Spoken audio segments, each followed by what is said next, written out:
아니 벌써 80년 전이죠. 근데 그 쭉 보면은 참 우리 세대는 파란만장한 세대를 보냈다. 이게 얘기해도 될 만큼 참 어지러운, 어려운 그 나라 속에서 그래도 결국은 세계 경제 10대 강국이 될 수 있도록 발전시킬 수 있는 그런 나라로 됐다. 우리는 그 주체다 하기 때문에 꽤 큰 긍지를 느낍니다. 38선 비무장지대 있지만은 국가 예산 3분의 1은 방위비에 내야 되고 나머지 가지고 이제 복지, 건국, 여러 가지 사업을 해야 되는데 그런 상황에서 나라 발전시키게 됐다는 것에 대해서는 우리 국민 모두가 긍지를 가지고 좋지 않을까 하는 생각이 듭니다. 정말 참 외국 사람들이 부러워합니다. 제가 나가는 국제백신연구소에 우리나라 유일한 국제기구지요. 근데 거기에 연구소 제가 유치를 하고 현재는 후원회를 만들어서 제가 상임고문에서 연구소를 나가는데 외국 사람 연구원들이 한 50명, 60명 돼요. 한데 오면 크게 부러워요. 한국을. 아침, 저녁 차들이 꼬리를 물고 서는 길. 어느 길은 간에 꼬리를 물고 지나가는데 뭐 놀러 가는 길이 아니죠. 그 차들마다 그 생산적인 그 사업을 위해서 가는 거죠. 그만큼 우리 대한민국이 다이나믹하다. 뭐 그런 얘기를 해요. 거기에 제가 한 목사 하고 있다는 생각할 때는 참 뿌듯한 생각 갖게 됩니다. 저희가 중학교 4학년 때까지는 일제시대 살아왔습니다. 그래서 지금 일제시대 경험하신 분들 아마 되게 90대 초반 계신 분들은 아마 대충 기억을 하고 계시지 않을까. 같이 이제 경험을 하셨나 생각이 드는데 저희 세대는 참 힘든 일제시대를 보냈습니다. 근데 거의 뭐 대충 이렇게 이제 내용이 이제 쓰여져 있긴 한다만은 그 가운데서 뭐 전부 다 얘기할 수는 없고 몇 가지 글 쓴 거 이외에 혹시 또 하고 싶은 마음 전해드리려고 합니다. 그 일제시대 가령 우리 영어 선생인데 영어 선생이 일본 사람이에요. 그 일본 사람이 영어를 가르치는데 나는 그가 진짜 영어를 알았죠. 잡도 이자 가루. 그 무슨 말인지 알죠? 잡도 이자 가루. 이또 이자 모닝구. 의식이죠. 그러니까 일본말은 모음이 5개밖에 없어요. 우리는 모음이 한 20몇 개 있어가지고 동남아 그 모음 합친 것까지 하면 한 200개가 된다고 그래요. 그러니까 그런 식의 다양한 국어를 가지고 있으니까 뭐 미국의 영어식으로 미국 사람이 영어를 하는 것처럼 우리 한글로 그 영어를 그래서 비슷하게 표현할 수가 있거든요. 근데 일본 사람은 그걸 못해요. 그렇게 안 된다고요. 그런 시기에 제가 유년 소녀를 보냈습니다. 그 지금 뭐 기억나는 거 있긴 합니다만 그 제때 저는 났을 때 일본 시대가 뭐 전문 줄 알았죠. 뭐 땅물 없으니까. 그러면서 차차 대동아전쟁이랑 뿐만 아니라 중학교에 들어가서 중학교 3학년 때쯤 되면은 귓속으로 이제 전달을 해요. 야, 그 우리나라에 김일성 장군 계시다. 시험하고 60대 만우 역사도 일본하고 관동군하고 싸우는 장군이 있다. 그런 얘기. 김주아진 장군에 대한 얘기, 이범석 장군에 대한 얘기, 이청천 장군에 대한 얘기. 이렇게 속으로 시작해요. 그런데 그때부터 이제 우리가 항일 정신이 생기는 거예요. 아, 역시 우리는 한국 사람이다. 우리 토도 사람이다. 그러니까 일본으로 봐서 그게 걱정이거든요. 젊은 친구들 자꾸 반일 사상을 갖게 되고 한글을 하게 되고 그러니까 일본 선생들이 참 신경 많이 써요. 그래서 일본 정부가 이건 안 되겠구나 뿐만 아니라 대동아 전쟁 때 일본은 대동아 전쟁이라죠. 우리는 태평양 전쟁이라고 하는데 일본 군만 그게 안 되니까 이제 한국에 철분을 동원해야 되니까 억지로 만든 거가 내선 리스텐이 동서동원이니 내 일만 잘 끄집어 내요. 그래서 너희들도 군대 나가서 미국하고 연합하고 싸우라 그런 얘기죠. 근데 우리 한국 사람들은 그거 아니에요. 왜 나가서 일본군에 싸워야 되냐. 한글을 하게 되는 거죠. 막 그런 걸 제가 눈으로 보고 경험을 하고 하면서 우리 젊었을 때 반대 사상을 계속 키우게 돼요. 한 번은 한참 어려울 때는 한 달은 노력봉사, 한 달은 집에서 교실에서 강의. 근데 노력봉사 한 달 할 땐 합숙소가 있습니다.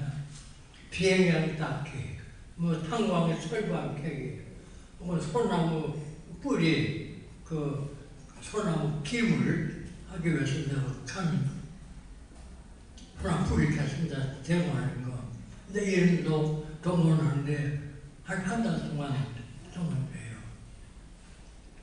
근데 거기에 일본 선생이 좀 감동을 하죠. 근데 거기에 교감 선생 가운데 아주 얄밉고 우리들이 정말 싫어하는 교감 선생인데 그래서 별명이 살쾡이에요. 근데 합숙소에 그 살쾡을 잡아가지고 이불 속에 놓는다고. 저들 이제 회의 끝나고 난 뒤에 교사 선생들이 선생 회의 끝나면 이제 합숙소에 이제 자기 자려고 입고 가는데 살쾡이가 튀어나가거든요. 선생님 저거 살쾡입니다. 살쾡이 잡을까요? 교감 선생님한테 올려주는 거죠. 이 양반이 정말 아주 기분 나빠요. 그런 속에 선생들 골탕 먹이고 동원에 끌려가서는 우리가 옛날 노래를 부릅니다. 목포의 눈물이니 여러 가지 옛날 부르는 노래들이 있죠. 그런 노래 합창을 해요. 그러니까 일본 사람들이 참 고급스럽죠. 그래서 일본 노래를 하고 한국 노래도 하고 그러니까 그렇게 이제 우리 항일에 대한 정신을 기르게 되고 키우게 되고 그러다가 이제 해방되는 겁니다. 해방되는데 일본 라디오에서는 항상 일본이 이겨요. 쭉 어디까지 점령을 했다, 어디까지 점령했다 하면서 방송을 따르는데 우리가 광설 라디오, 어떻게 보면 잘 듣는지 모르겠지만 광설에서 라디오를 만들어요. 그럼 그거에 입을 들고 쓰고 보이스 아메리카 그래서 일본어 방송을 들어요. 그 일본어 방송은 일본이 곧 폐망하게 돼 있다. 그 폐망 아주 가까이 폐망이 돼요. 근데 일본의 교련 선생이 대개 육군 대위하다가 제대하고 중학교 교련선생님 가고 있는 보통 관료 그런데 한 교련이 어떻게 심한지 하루 혹한 대로 바지 틈을 전부 실로 꼬매게요. 그 바지 속에 펴먹게요. 근데 그때는 장갑도 별로 없을 때입니다. 하니까 손이 시렸지. 시려서 이게 뭐 비비고 어쩌고 하지만은 그때 그 교련을 정말 심하게 시켰어요. 뭐 잘못하면 회차입니다. 종아리 치고 그러면서 근데 일본말 상식예명 물론 하게 했고 그거 안 하면 쌀 배웠거든 안 주거든요. 아니 그걸 해야 돼요. 또 집집마다 그게 일본 그 천도 대신 그걸 갖다 걸어놓게 해요. 그래서 일본 선생들이 각 집집마다 방문해요. 그 인양을 본다고. 그 없으면 또 난리가 나는 거예요. 아니, 그러니까 일본 글씨 갖다 놓고 집에다 붙이게 하고 이런 식의 참 어려운 시에 보면서. 그래서 지금 그때 6.25 1945년 해방됐다. 그 해방이라는 뜻이 금방 해방이야. 해방은 뭘 의미하는 거냐?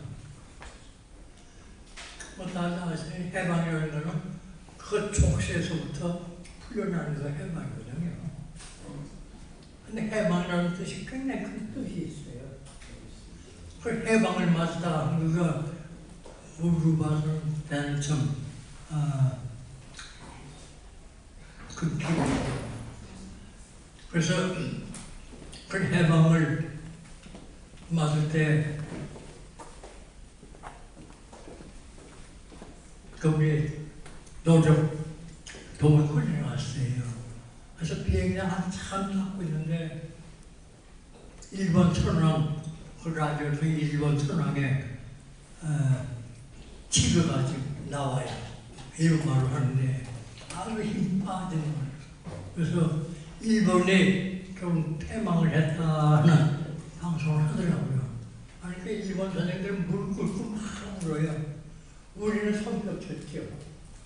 어쨌든, 그한 일본 때, 일본 시대, 일본 사람들, 얼마나 우리에게 포tuk하게 했다 하는 거가, 뭐, 우리 머릿속에 아주 지금까지 그렇게 해요. 아니, 지금 보면은, 우리 세대는 다 그랬지만, 아마 지금 90대 초반가만 국민학교 목사님 소학교에 한 3학년, 4학년 때쯤 되지 않을까 생각이 드는데, 뭐 그런데도 어렴풋이 일찍 때 어떤 식으로 보내왔구나 하는 걸 아마 상상하실 수 있을 겁니다. 참 어려운 때 일본시를 보내면서 해방을 받게 되는 거죠. 그 해방이 아까 말씀드린 것처럼 독특한 의미를 가진 용어예요. 그래서 해방되고 났는데 뭐 다 아시다시피 일본이 전부 다 철수해요. 근데 해방되기 전에 일본 고령 선생 가운데 일본 대위하다가 제대해서 교를 맡은 선생이 한 분 계셨는데 이 양반은 어떤 시간에 일본 패망이라는 거가 예상이 됐어요. 그래서 패망하기 3개월 전부터 일제 교동에 나와서 운동 시작해요. 교실에서 강의만 해요. 하다가 얼마 후에 일본은 앞으로 패망하게 된다. 패망하면은 나는 우리 집사람 전부 다 총으로 죽이고 나도 자살한다. 그런 얘기를 하더라고요. 그래서 일본 패망이 가깝구나 뿐만 아니라 우리가 방금 라디오를 통과하고 그런 걸 확인하게 됐는데 해방되자마자 그 일본 교련 집에 갔죠. 갔더니 아무도 없어요. 그러니까 전부 다 벽에다가 권총을 걸어놓고 해방될 때 미국에 이제 진주할 때는 나는 우리 가족이 다 죽었던 나한테 사실 가라고 일본 도망가 버리면 왔어요. 그러니까 그 집은 교련 선생이라는 집은 비어 있더라고요. 뭐 어쨌든 간에 그래가지고 이제 해방이 됐는데 그 해방될 때 뭐 처칠, 스탈린, 그 다음에 루즈벨트가 이 3자가 야타에서 회의를 해가지고 한국을 3%를 이렇게 껐어요. 3%, 북쪽은 공산, 남쪽은 연합군이 군정을 하는 걸로 결정을 했다고. 근데 당시 저는 방에서 해주에 있었거든요. 그러니까 해주에 있으니까 그때 해방을 만났는데 뭐 빡빡 했는데 얘기를 보니까 전부 죄수래요. 그 죄수를 전부 이제 해주를 보냈어요. 그리고 그 다음에 하도 배고프니까 집마다 두드려 들어와가지고 밥 달라고 소련분들이. 그런데 밥도 먹고 나오고. 그래서 그때 일본의 항공기 폭격을 막기 위해서 한국에 혹시 폭격을 하는 걸 그러니까 방공등을 켰어요. 그러니까 집집마다 불빛이 밖에서 나가지 않도록 깜깜하게 만들어 방공등을 했는데 소령군이 들어오고 작관 들어오니까 거기 있는 방공등에 방금 넣어두게 됐어요. 그래서 작관으로 이제 귀찮게 하고 결국은 집에다가 클래스키 넣으라고 한국 사람 집에다 돌려서 소리만 써서 붙였지요. 그럼 그때 뭐 상관없어요. 하고 거리 나가는 처녀들 그냥 막 겁나라고. 그러니까 처녀들 결국 뭘 팍팍 깎고 남장을 하고 다니고. 그럴 때예요. 거기서 해방을 맞이한 겁니다. 근데 도저히 황희도에서 해방을 맞고 근데 마침 제 손친이 해외 변호사하고 있는데 건국준비위원회가 생겼어요. 그때 이제 여운영 선생님이 위원장, 각 도마다 이제 건국준비위원회가 생겨가지고 그 황해도에 건국준비위원회 치안부장을 선친이 맡으셨습니다. 그래서 이제 일본의 관청에서 이렇게 모든 걸 접수를 하고 들어오는데 공산당이 나무니 흔들어가지고 아버님 등을 확 칼로 찔렸어요.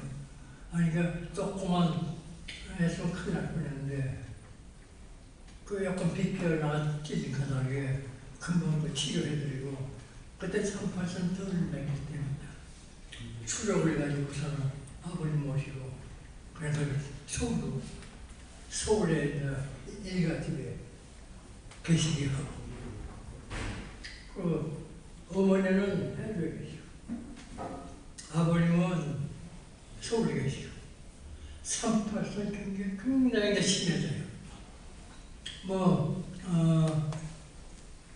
인민군한테 3월 지나서 잡히면은 금방 잡아서 시베리아로 보낸다고 해요.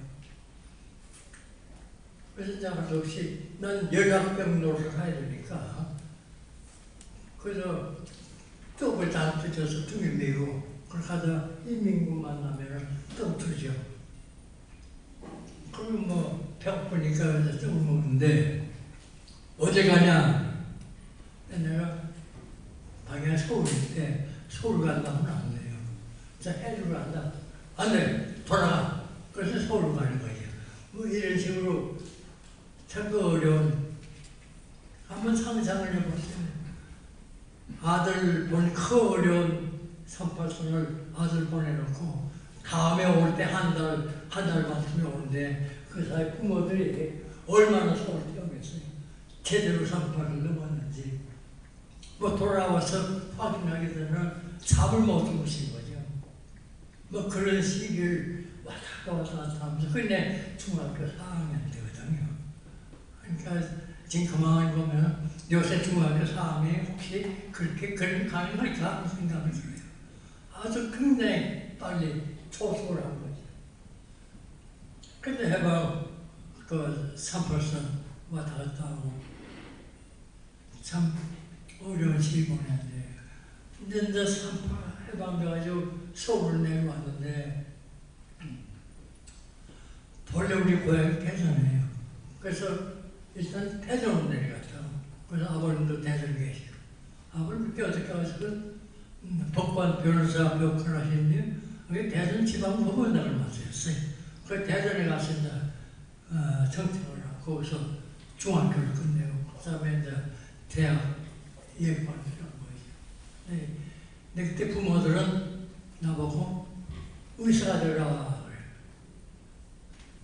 의사가 되면 세상이 아무도 바뀌어도 먹고 사는 문제는 해결된다. 의사가 되라.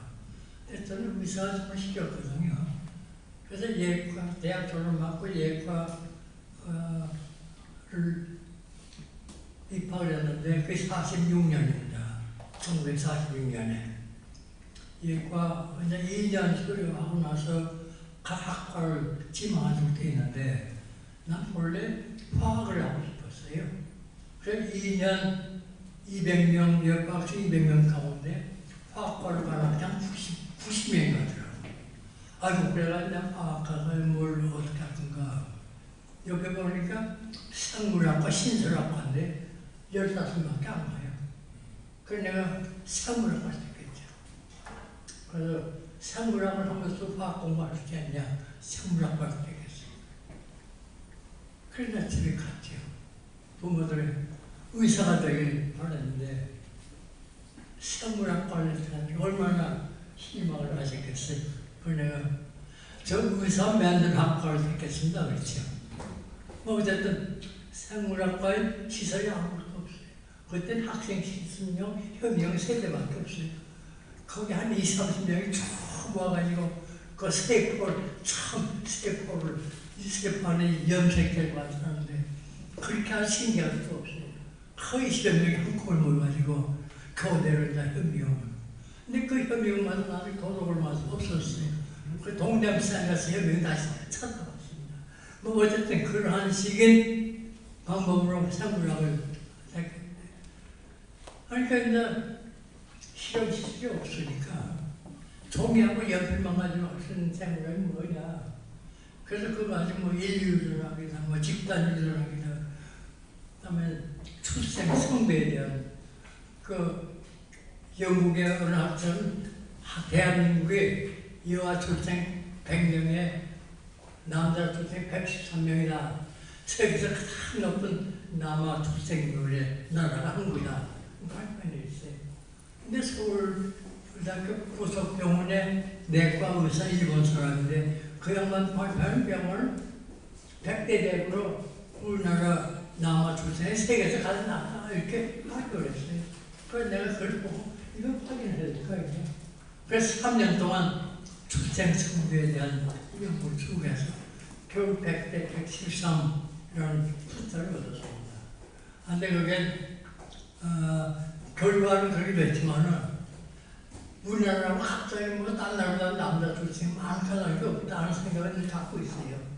근데 일본이 그 가정주부하고 이제 얘기할 때 낳아서 죽은 남자애는 남아로 진짜 쳐들는데 여아가 죽으면은 애새 숫자에 넣지 않는 경우가 많다고.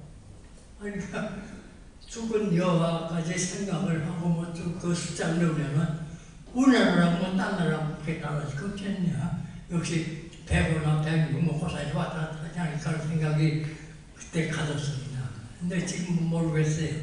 현재 어떻게 이제 출생성배 연구하는 분들 계신지 모르겠는데 뭐 어쨌든 그런 식으로 해서 그 종이하고 연필만 가지고 하는 실험하죠. 그 다음에 이제 대승권, 그 다음에 저쪽에 뭐야 저희 일본의 IBRD에서 참기 들어와가지고 각 방마다 연구용 시설 갖추게 돼요. 근데 연구용 시설은 우리 피부에서 하려니까 업자들이 막 왔다 이제 가서 집어넣거든요. 그러니까 교육들 자기 연구하는 걸 어떻게 쓰는지 어떻게 써야 되는지 몰라요. 그래서 이제 각 방마다 연구실마다 가서 꽂아 넣었지요. 아마 10만 불짜리 정원기인데 작동을 안 해요. 그래서 내가 업자한테 미국에서 두 사람, 납품만 그런데 두 사람이 왔더라고. 뭐가 싶었더니 휴즈 하나 나갔어요. 휴즈 나가는 것조차도 모르대요. 그 사람 휴즈 하나 바꾸기 위해서 업자 두 사람이 왔다 갔다. 나 이런 난센스가 어디 있어요. 뭐 이런 때야. 타사 그런 어린 나게 거치면서 겨우 영국 시절 거예요. 뭐 하여간 제가 지나온 세대 아까 말씀드린 거 20대 때 그 여러 가지 어려운 경험 그도 뭐 환경하고 또 주어진 여건하고 사회에 투쟁할 수 있는 거기에 저항할 수 있는 항거할 수 있는 힘을 그 당시에 키우고 다니까 결국은 우리 세대가 더 그렇다고 생각이 돼요. 그래서 나는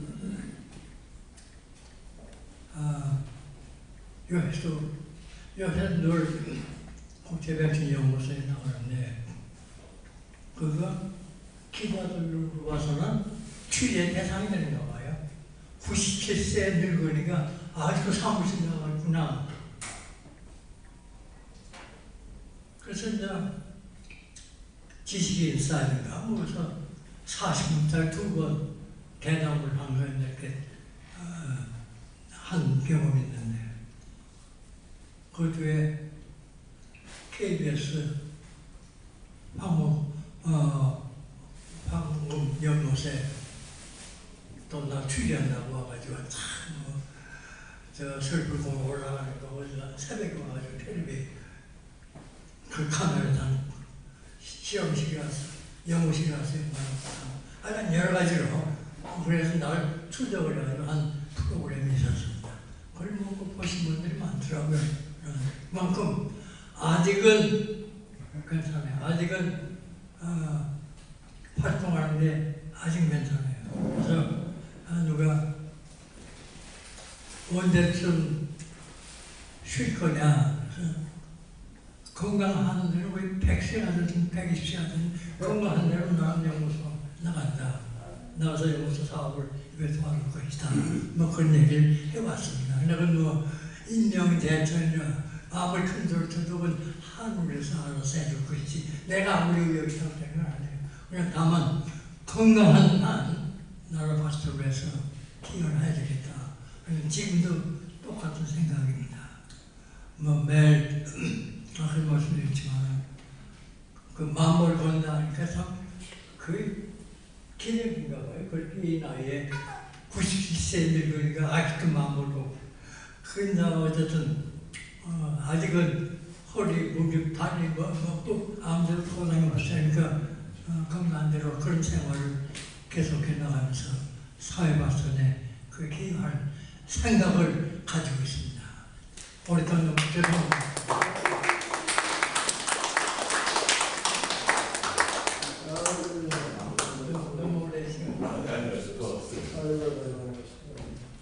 자, 오늘 정말 진솔한